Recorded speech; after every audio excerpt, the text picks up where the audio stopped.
Estamos esta mañana con una semana intensita en este viernes. Bueno, empezamos con el tema NXIVM y lo hemos abordado muy ampliamente porque, bueno, pues es un tema importante sin duda. Y bueno, está otro asunto, Fabricio, Ana Lilia, que esta semana también hemos abordado ampliamente, que tiene que ver con la decisión del IFT de otorgar una concesión a una asociación civil que resulta que se llama Visión de Dios, que en el nombre lleva su naturaleza. Visión de Dios, pues no puede ser otra cosa más que religioso. Sin embargo, el IFT, en sentido contrario, desde mi punto de vista y desde el punto de vista de quienes analizaron el tema esta semana, pues es en sentido contrario de lo que la Constitución establece. La Constitución mexicana, con toda claridad, prohíbe que se dé en concesión a iglesias el espectro radioeléctrico de México, la radio y la televisión. ¿Por qué? Pues por la sencilla razón que en el diseño del Estado mexicano se tiene clarísimo que no se puede usar los espacios de difusión masiva para el adoctrinamiento, sino para las tareas de información, difusión, entretenimiento desde la perspectiva laica. Eso es lo que define el proyecto de nación que tuvo un momento clave con Benito Juárez cuando la tesis de reforma. De entonces para acá, la laicidad es un eje principalísimo de la nación mexicana. Uh-huh. Por eso hay que irnos con mucho tiento y con mucha preocupación del tipo de cosas que hemos visto en este arranque de sexenio de Andrés Manuel López Obrador, porque hay un riesgo real, desde mi punto de vista y del de varios, un riesgo real de trastocamiento del Estado laico mexicano. ¿Por qué se dice esto? Bueno, pues baste ver lo que pasó en Tijuana, en un templete convocando a la unidad nacional, pues estaban ahí líderes religiosos haciendo uso de la palabra en un territorio republicano, digámoslo así. No es un tema que vaya contra las iglesias per se, sino en sentido estricto la defensa de que se respete el territorio de cada quien. El espacio propio de las iglesias es clarísimo, los templos, los lugares donde pueden desarrollar sus prácticas religiosas, eso no solo debe ser respetado, sino absolutamente protegido por el Estado, la libertad de creencia, la libertad religiosa, eso es uno de los ejes principales del Estado laico. No es anticlerical, sino es un tema de respeto a las libertades, con el otro gran eje que es la separación con rayo láser entre el ámbito público y el ámbito religioso. De eso hay que hacerse cargo cuando vemos cosas como las que están sucediendo. Una de ellas, esta decisión del IFT de abrir la puerta a una concesión en Mérida por 30 años a esta asociación que se llama Luz de Dios. Tuvimos Visión de Dios. Tuvimos el reportaje de Maru Rojas y de Luis Guillermo Hernández esta semana, donde nos dieron cuenta de que se envió un decreto para modificar el reglamento interior de la Secretaría de Gobernación. Maru Jiménez Cáliz, para modificar el reglamento de la Secretaría de Gobernación y abrir la puerta precisamente para una coordinación entre iglesias y gobierno mexicano. Y ahí hay un territorio muy delicado de lo que puede ocurrir, con ganas de que ocurra lo que todos queremos que ocurra, que es restablecer el tejido social. Nadie se puede pelear de que el gobierno mexicano haga hasta lo imposible para que se logre rescatar la armonía, rescatar los ejes principales de la convivencia social, pero con las herramientas que el Estado tiene, no recurriendo a las iglesias que tienen su propio territorio. Y estamos, Fabricio, Ana Lilia, en ese tema, y recibimos un mensaje y hemos seguido de cerca el trabajo de Óscar Moja, que es el presidente de Libertad y Dignidad, una AC, que también es columnista de Eje Central, y bueno, pues él tiene opinión e información respecto a las radios evangélicas en México, le llama radios piratas evangélicas en México, y todo lo que eso significa para un país como el nuestro. Óscar, buenos días, bienvenido, saludos en esta mesa con Fabricio y Ana Lilia. ¿Qué tal, Carmen? Buenos días a tu mesa y también a tu auditorio. Mira, Carmen, si pudiéramos hablar de un sistema de difusión religiosa en radio y en televisión que hay aquí en México con los cristianos evangélicos, sería en tres modalidades. Unos, los que pagan un espacio en alguna de las estaciones de radio y de televisión. Hay iglesias que así lo hacen, así lo pagan, transmiten casi con exclusividad información religiosa, es decir, toman el micrófono como si fuera un púlpito. Hay casi en todos los estados, sobre todo programas de radio, muy poquitos de televisión. La segunda modalidad, los que ya tienen una concesión de radio, así como tú lo mencionabas, Visión de Dios, lo hacen como marca la ley, a nombre de un aseo de un particular y ya cumplieron con todos los requisitos anti-IFETEL. Y finalmente, los que tienen un sistema clandestino. ¿Cuántos hay de estos? Actualmente en México tengo calculado más o menos unas 170 estaciones de radio, la mayoría asentadas en zonas indígenas que son operadas por cristianos evangélicos, en estados como Oaxaca, Hidalgo, Nuevo León, Sonora, Guerrero, Tabasco, Puebla, Morelos, Estado de México, Veracruz, y más de 30 frecuencias solamente en Chiapas. Copian, Carmen, un modelo que existe en países de Centro y Sudamérica o de Estados Unidos, donde las estaciones de radio están permitidas por sus gobiernos y las manejan ministros de culto o bien asociaciones religiosas. Hay varias oficinas, esto es muy importante, Carmen, hay varias oficinas, ministerios de Estados Unidos que se dedican a venir aquí a nuestro país, instalan una estación de radio pirata muy elemental, sin costo alguno para las iglesias aquí o para alguna persona que pueda pagar lo elemental, solamente el transmisor y la antena.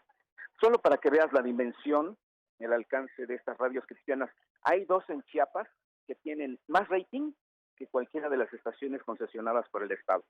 Una de ellas opera desde un templo evangélico, ahí está adentro la cabina, yo he estado ahí, y se escucha hasta Guatemala. Y del otro lado, desde Tabasco, si es que vas por carretera. Hay un pacto, Carmen, un pacto no oficial entre los gobiernos estatales donde más abundan estas señales y los propietarios, pues para que haya este pacto y sigan operando bajo la condición de tres cosas. Una, no comercializar los tiempos, es decir, no hacer de esto un negocio. Dos, no hablar mal del gobierno en turno. Y tres, pues ceder un tiempo, aunque sea pequeño, de vez en cuando para que los funcionarios puedan hablar sobre sus logros. Todo esto ya provocó un nuevo fenómeno, que es el coyotaje evangélico. Son supuestos gestores, entre comillas, que cobran hasta 80,000 pesos por tramitar, entre comillas también, el permiso o concesión ante el IFETEL, y ya han defraudado con muchos miles de pesos a varias iglesias. Fíjate que hubo muchos intentos, yo he estado presente en estos intentos de legalización. El último se dio el 1 de mayo del 2011, cuando Enrique Peña Nieto era candidato del PRI a la presidencia. Se reunió con 42 pastores, con 42 líderes evangélicos en una comida. Ahí se le solicitó que cuando llegara a Los Pinos le diera un formato legal a estas estaciones para que no les decomisaran los equipos cada vez que la PGR le diera ahí le diera la gana ir a distorsionarlos. Pero el candidato los engañó. Incluso les preguntó si querían que firmara ese compromiso que él hizo allí frente a estos líderes ante notario, quería él firmarlo ante notario, y bueno, pues de manera muy ingenua, muy pastoral, le dijeron que con su palabra bastaba, y bueno, su palabra no fue lo mejor que les pudo pasar en todo el sexenio a los ministros de culto. En el sexenio de Cedillo se decomisaron 23, en el sexenio de Fox 28, en el sexenio de Calderón 41 y en el sexenio de Enrique Peña 26 de estas estaciones piratas de radio que utilizan las iglesias evangélicas. Ese es el panorama, Carmen. Ese es el panorama, Oscar Moja. Te agradecemos muchísimo que lo compartas. Y bueno, pues para cerrar tu presencia acá, estamos en la parte final de la mesa. ¿Qué análisis haces de todos estos números y datos? ¿Estamos frente a qué? Frente a un riesgo mayor de trastocar lo que decíamos hace un momento, los ejes principales de lo que es el propio Estado laico mexicano. Fíjate que este fenómeno de las radios, de las televisiones y ahora en redes sociales, en las plataformas sociales, no es nuevo, Carmen. Esto empezó desde inicios de los 90, cuando se dieron cuenta de que era muy barato comprar un transmisor, comprar una antena, incluso te repito, hay oficinas de Estados Unidos y de otros países que vienen y la colocan gratis. Así que tiene un gran trabajo ahí, CETEL tiene un gran trabajo el gobierno federal para darles un formato legal o para asociarlas en algo o para, pues, permitirles que no solamente difundan ideología religiosa, sino algo social, como lo hacen algunas en zonas indígenas, que incluso fomentan la lectura en sus mismos dialectos, fomentan las campañas educativas y de cultura, y no solamente se dedican a la difusión religiosa. Así que habrá que profesionalizar a estas personas que utilizan estos medios de comunicación. Pues Oscar, estaremos en contacto. Te aprecio mucho que nos hayas platicado esto y estemos en comunicación. Muy buenos días. Buen día, Carmen, a todos. Gracias, Oscar. A la mesa y a ti también. Gracias, Oscar Moja, presidente de esta organización Libertad y Dignidad. Pues ahí está un tema, Ana Lidia, que desde luego habremos de seguir muy de cerca. En efecto, hay muchos elementos que, en mi opinión, sí ponen en riesgo la laicidad del Estado. Oscar ha hecho un recuento, ha aportado elementos bien interesantes de la influencia que tienen este tipo de radios operadas por las iglesias en las zonas indígenas en Centroamérica, por ejemplo, tienen mucha influencia también. Ahora que lo que yo veo es que se les está dando más manga ancha para operar. Creo que lo que... Pare de sufrir. Sí, o sea, sí. hablamos... Pues sí, ¿no? La influencia que tienen estas iglesias, como tú planteas en tu columna de Reforma, lo que es de Dios para Dios y lo que es del Estado debe ser del Estado, ¿no? Creo que sí se debe tener mucho cuidado con el tipo de aprobaciones que se están haciendo, con el tipo de modificaciones que se están permitiendo, porque desde el hecho en que se encubre estos modelos de asociación civil no está bien, no hay transparencia en la pretensión que se está buscando con ese tipo de concesiones, y sí tiene que haber un cuidado estricto en qué se está aprobando, qué está aprobando el Estado, porque el IFT, que es un órgano autónomo, y tendríamos que ver cómo fue su discusión, porque lo que dijeron en su comunicado fue que pues vieron en internet los registros de iglesias en Gobernación, no estaba esta, y ya, pues prácticamente les pareció suficiente que fueran una C que se llamara Visión de Dios. A lo mejor creo que era una óptica.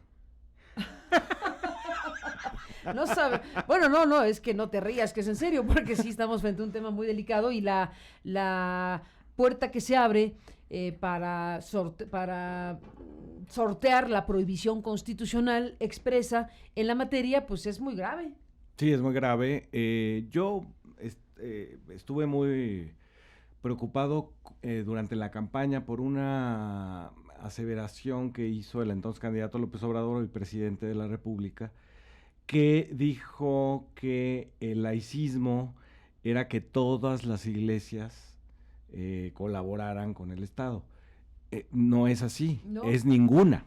Es decir, no Exacto. Se trata de incluir a todas, sino de no incluir a ninguna. Pero si esa es la idea del presidente, pues por eso se modificó el reglamento como se modificó en Gobernación. Exacto. Y de eso estamos hablando. Y me parece muy grave, desde la alianza electoral que se hizo con el partido Encuentro Social, que es un partido evangélico, y después estos como guiños que hace el presidente de la República. Ya vimos que entonces no solamente es el presidente de la República, sino también la Secretaría de Gobernación, a estos grupos religiosos, bueno, sí. En la idea de que le ayuden, que le colaboren en el restablecimiento o la pacificación de zonas del país.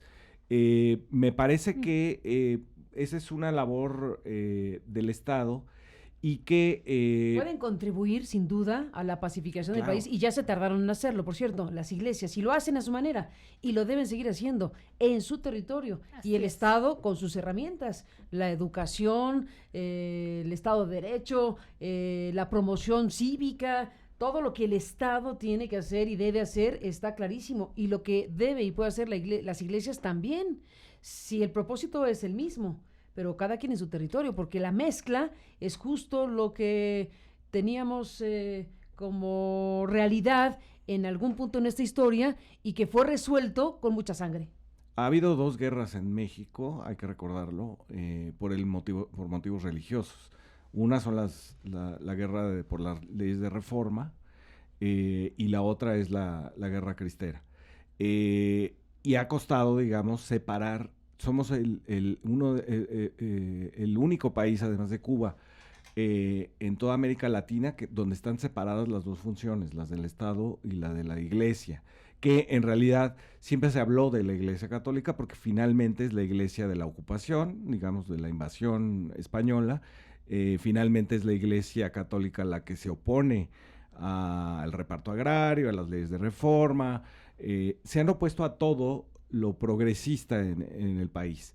Y de pronto se trata de ver, digamos, la pluralidad religiosa como una responsabilidad del Estado. El Estado no tiene por qué meterse.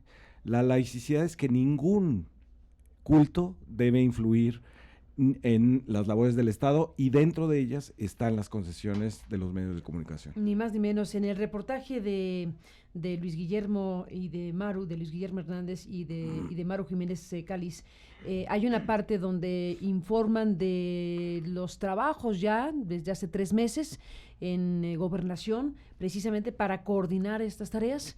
Y hay una parte que me parece sumamente grave, que es cuando Luis Guillermo y Maru informan que se les entregó una guía, ¿no?, para en un nuevo enfoque, ¿no?, así se le pone, con el nuevo enfoque de esta dirección o de esta área de la Secretaría. Queremos saber cuál es su opinión para que las iglesias participen en la restitución del tejido social y demás cuestiones. Pero hay una parte donde dicen Maru y Luis Guillermo que se les pidió opinión, se les pidió participar y se les pidió opinión para la elaboración del Plan Nacional de Desarrollo.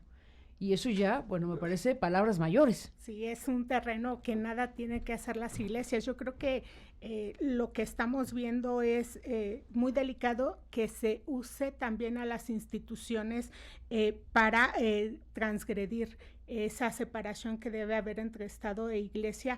La laicidad debe ser muy clara, debe estar muy marcada por el propio Estado, y por mucho que el presidente tenga alguna creencia, pues eso no le da atribuciones para transgredir la separación que debe haber entre Estado e Iglesia. Y en 80 años, digamos, por hablar del régimen priista y demás, había, bueno, una parte muy importante. ¿Se acordarán ustedes? Hagamos memoria rápidamente, hagamos memoria cuando se hizo un escándalo que se supo que había una capillita de la mamá de López Portillo, ¿no? De doña Cuquita, creo, ¿no? Bueno, había algo para en la casa presidencial. Entonces, que es la primera vez que viene sí. Juan Pablo II, no es cierto, el anterior. Bueno, la primera vez que viene un papa a México es con López Portillo, y López Portillo en esta separación Iglesia-Estado no lo recibe en el aeropuerto, lo recibe el de la conferencia del episcopado, sí, el arzobispo de la ciudad, y se pasea por varias ciudades de México sin la participación del presidente de la República. Es hasta Salinas con la reforma del 130 constitucional. Que ya se reconoció a las iglesias, que se reconoce, lo cual estaba bien, porque bueno, tampoco podías tenerlas en la realidad, pero no reconocerlas legalmente. Claro, porque entonces tenías como muchos pero fue muy fuerte aquello, sí, manejos de, pues sí, como clandestinos, donde pues estaba la capillita de doña Cuquita, ¿no? Entonces, bueno, se reconoce, pero de ahí, digamos, como que no se plantea un límite muy estricto y se sigue avanzando. Yo ahora, cuando vino este escándalo de la detención del líder de la Luz del Mundo, que es una iglesia de Guadalajara, con muchísimas sedes en toda la República, veía yo la historia de cómo había una connivencia por lo menos del PRI de Guadalajara, de Jalisco, con esta iglesia por votos, digamos, seguros, ¿no? Y cómo ahora el Movimiento Ciudadano también... ahí está el estudio que nos contó Alfredo Figueroa de lo que pasó en Puebla del voto corporativo, digamos que algo pasó ahí, pero bueno, y eso nuevamente es otro hablamos momento, de detenciones que ocurren en Estados Unidos, y bueno, en México, ¿qué pasa, no?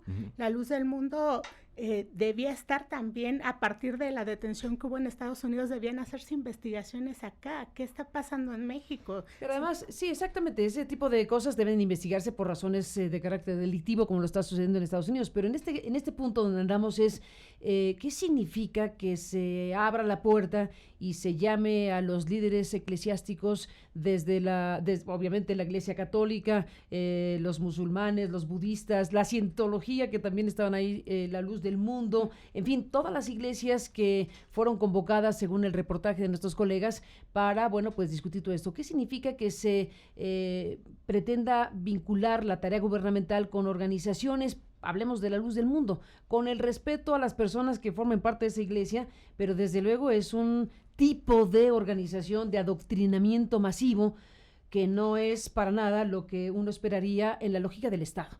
Si las personas en su libre derecho quieren formar parte de esa iglesia y no cometen ningún ilícito, pues cada quien sabrá. Ese no es el tema ni la discusión y se debe respetar la decisión de cada quien. Pero el buscar la vinculación entre las tareas del Estado y del gobierno con estas organizaciones que pueden convocar masivamente a la población por razones religiosas es justamente lo que se tiene que discutir muy ampliamente. Y si hay interés político, ideológico y moral de modificar el estado de cosas en el diseño del Estado mexicano, pues que se abra el debate, pero no puede ser vía un reglamento o vía coordinación con las iglesias sin que los demás sepan. Ese es el tipo de decisiones tan relevantes que debían estarse informando a la sociedad. Lo que aquí está en riesgo es también el papel de las instituciones mismas. No se cuestiona aquí el tipo de religión que quiera profesar cada uno en lo particular, sino que desde el Estado mismo, desde las instituciones del Estado, no se puede estar tomando este tipo de decisiones. Pues mira, la convocatoria fue ecuménica sin duda porque estaban todos por lo que dice el reportaje, ¿no? Es decir, se plantea una visión incluyente y eso está bien en términos de la relación del Estado con todas las iglesias, porque bueno, ese es parte del Estado laico, pero aquí el tema es el tipo de colaboración o de vinculación directa que puedan tener las iglesias para desarrollar cierto tipo de tareas que todavía no conocemos. No sabemos el alcance de lo que significa vamos a restablecer el tejido social conjuntamente. ¿Qué representa eso? ¿Cómo se va a coordinar eso? ¿Cómo va a jugar el papel del gobierno con la jerarquía eclesiástica diversa? No lo sabemos, pero es un territorio de alto riesgo, digámoslo así, porque puede suceder algo que no es precisamente lo que se quiere y provocar cosas que no son las que la Constitución establece. Claro, y además, ¿a cambio de qué? Es decir, las iglesias no van a aceptar, digamos, la colaboración con el Estado si no es a cambio de concesiones de todo tipo, ¿no? Hace unas semanas, cuando estaba la amenaza de Trump de los aranceles, el presidente de la República se refirió a este tema de los polcos, que eran los que apoyaban a James Polk, el presidente norteamericano que invadió México y le quitó la mitad del territorio. Los polcos fueron precisamente este grupo de la élite que estuvo en contra de los liberales, estaba en contra de Gómez Farías, de Valentín Gómez Farías, y que tenía un trasfondo religioso. La rebelión de los polcos es una rebelión contra la idea de Valentín Gómez Farías de quitarle a la iglesia algunas tierras para poder pagar al ejército que nos va a defender de los Estados Unidos. Entonces se oponen a eso. Y habría que recordarle al presidente de la República, que es muy aficionado a la historia, precisamente eso. Cuando el Estado mexicano trata, digamos, de ser más astuto que las iglesias, y sobre todo que la Iglesia Católica, pierde. Esa es la lección de la historia. Yo creo que sí. Bueno, pues Fabricio, Ana Lilia Pérez, ahí estamos en este tema, lo seguiremos muy de cerca. Gracias a los dos por estar aquí. Gracias. Te vas de viaje, ¿cierto? Voy. Vas a recibir un premio. Otro premio. No lo ocultes, Ana Lilia. Cuéntanos todo. Bueno, platícanos de este viaje que vas a hacer y es un premio muy importante. Bueno, voy a dar una serie de conferencias en Alemania y de paso voy a recoger un reconocimiento en Bulgaria, un reconocimiento Verónica Guerin. Verónica Guerin es una periodista irlandesa que fue asesinada un 26 de junio por traficantes de drogas.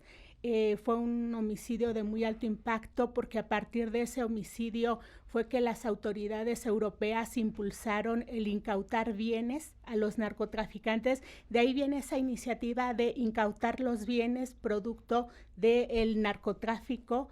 Y hay un reconocimiento que se hace en Europa a quienes se considera colaboran en el combate al crimen organizado. Y bueno, se está haciendo el reconocimiento a dos de mis libros, que es Mares de Cocaína y El Cártel Negro, y pues yo me siento muy honrada porque se ha considerado que se contribuye a combatir el crimen organizado global. Pues sin la menor duda, Ana Lilia, felicidades por este reconocimiento y coincido con quienes han decidido otorgártelo porque efectivamente esos libros y otros que has escrito, Fabricio, pues se colocan ante la opinión pública lo que es este fenómeno criminal que cruza por el tema petrolero, por el tema del narcotráfico, por el tema de la cocaína y bueno, la información que tú has proporcionado y proporcionas con tus investigaciones, con tu tarea periodística, pues es de altísimo impacto y baste ver lo que el Cártel Negro ha significado como prácticamente una guía para ver la ruta del huachicol aquí en México, entre otras cosas. Que prologaste tú, Carmen, pero eso ya siempre... es colateral. Ese es un daño colateral. No, y tiene un gran significado para mí porque tú recordarás que cuando hice la investigación de ese libro y tuviste conocimiento de todo lo que enfrenté por tocar un tema que era un tema tabú. Hoy se habla abiertamente de eso, pero a mí me costó incluso el exilio, de manera que el respaldo que tú hiciste en esa publicación es muy significativo para mí y creo que lo debe ser para la ciudadanía también porque era un libro que habla de lo que nadie quería reconocer y que al final 9 años después se plantea que todo lo que ahí se decía era real y que a mí me generó tanta afrenta, tanto riesgo. Tanto riesgo, tantos procesos, tanto exilio al final de cuentas, pero estás aquí de regreso en México con tu tarea, con tu trabajo y bueno, vas a recibir ese premio y te abrazamos y felicidades. Gracias, Carmen. Gracias, estaremos Muchas en contacto. A lo mejor podemos enlazarlos Por de supuesto. Skype, a lo mejor podemos ir a Alemania todos. podríamos ir junto contigo. Sería buenísimo. Ya esta semana quisimos ir a Francia otra vez. Y otra vez quisimos ir a Alemania. Hacemos nuestra mesa allá. ¿Vuelvo a querer? Pero vuelvo a querer. Pues eso no se No, acaba. un abrazo, Ana Lilia. Felicidades, en serio.